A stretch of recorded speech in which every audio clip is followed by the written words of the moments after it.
So I wanted to make an update, but this was going to be something different. I'm steering away from talking too much about the job employment pharmacy dilemma. I'm digressing to a new topic. It's something that I've been very passionate about, and hopefully this will be a great segue. Like always, I have my email, HelpMeDrLee@gmail.com.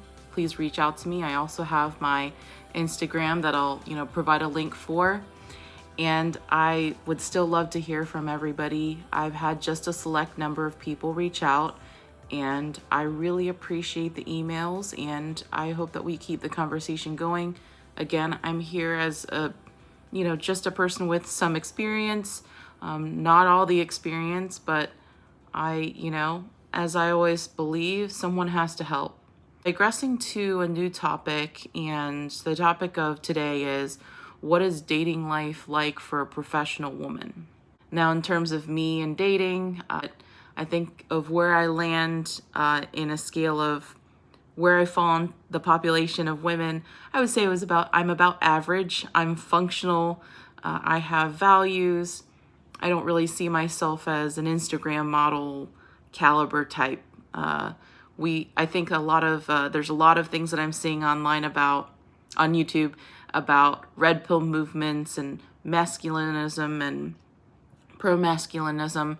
And I know that there's very high expectations for women who are marriageable and who are seen as, we call it like a higher market value. It's really unfortunate, I think, that relationships have become very transactional that way, and that we're now punching metrics for our relationships now. And, I really hope that we don't start projecting analyst graphs and, line up all the people that you were dating and make a decision from there. But as far as this pertains to me, a couple objectives that I want to talk about today is to tell you my perspective on what dating is like for me as an average woman.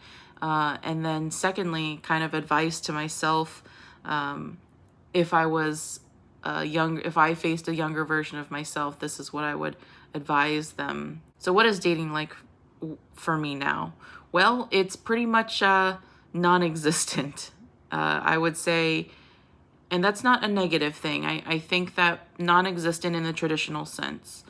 I think that now more than ever in my life, I'm not seeking anymore. It's weird because I feel strange being a woman saying I'm seeking.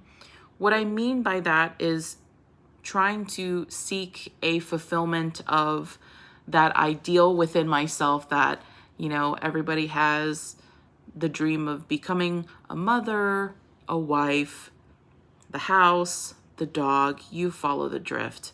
So it is no longer seeking that path of validation. So I will acknowledge that there's part of a lack of participation on my end, and I don't want that to be construed in a wrong way. I'm not participating in the traditional sense. I have met people before. I've gone to bars and clubs as a young 20, early 20s, online dating. I've been that kind of participant, but I felt that it didn't really serve or bear much fruit in my life. So currently, with that lack of participation, I'm actually seeking a tribe or a team of, you could call it cohorts, colleagues, friends. Hopefully I find a partner. I don't know if in business or in relationship, but I've wanted to find a life partner where we can make some form of an impact, but really focus on that self-development of how do we become the best that we can be. But also there's a second factor of how do we become this unit as teammates.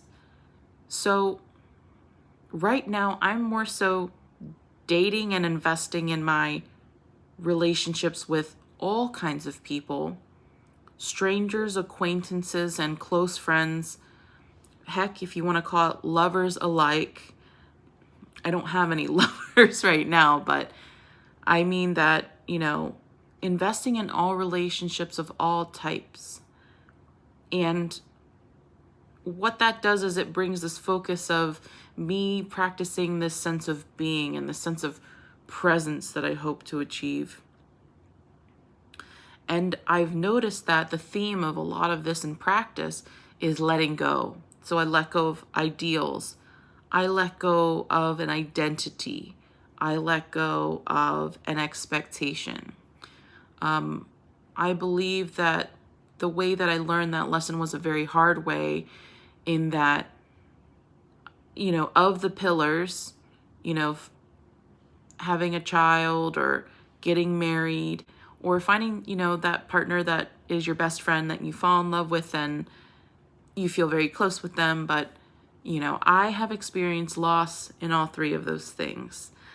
And it's very difficult to profess that in a public forum, but I have run into my soulmate. I did lose that person, fortunately, not to death or illness or anything like that, but I did lose my soulmate, and they were actually moved on and doing very well. And it makes me very happy to think about that. I celebrate that. And then the second thing is I have been married before, lost that. And then I have been in a good partnership. And I thought that this person was, my partner, my best friend, but I did also lose that. Not sure what form that turned into. And thankfully, all of these people that I've been involved with, they're still, living their life and doing well, I hope. So letting go of identity is hard because it becomes almost a death of ego. And what I mean by that is you lose that sense of what you thought you would be. And so when you lose that, sometimes it makes you feel a little like your foundation underneath your feet is gone or ripped from underneath your feet, especially when, let's say, you're in a marriage and you find out it is dissolving and falling apart, or maybe it is completing itself, or it's expired.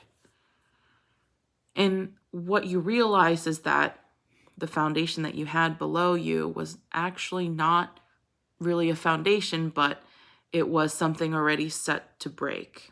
So dating for me now is pushed me more so much in a philosophical space that, a lot of what I've gone through is actually why this channel started. A lot of what I've experienced kind of was the nascent or the originating activation factor for this channel. And so I would like to open up the forum about being a professional and being in the dating world. And so right now what I'll do is I'll try to commit to extending this story and talking about more topics about dating as a professional woman. So hopefully I gave you an idea of what kind of dating is like. I've touched upon it. And if I have any advice for my younger self, it would probably be roll with your mistakes. Don't try to fix or correct you. Everything is a progression, as it needs to be. And the last two things I'll leave with you are two quotes from one modern and one historical figure. Alan Watts had said, "As long as you remember that everything is exactly how it's supposed to be, you will always be sane."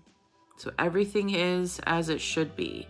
Everything will happen as it's supposed to happen, even if it feels like a loss. So that's advice to my younger self. Do not try to fix yourself or correct what you think might be a mistake, because accidents are kind of how amazing things become in this world. And from the last words I'll give you is from Marcus Aurelius.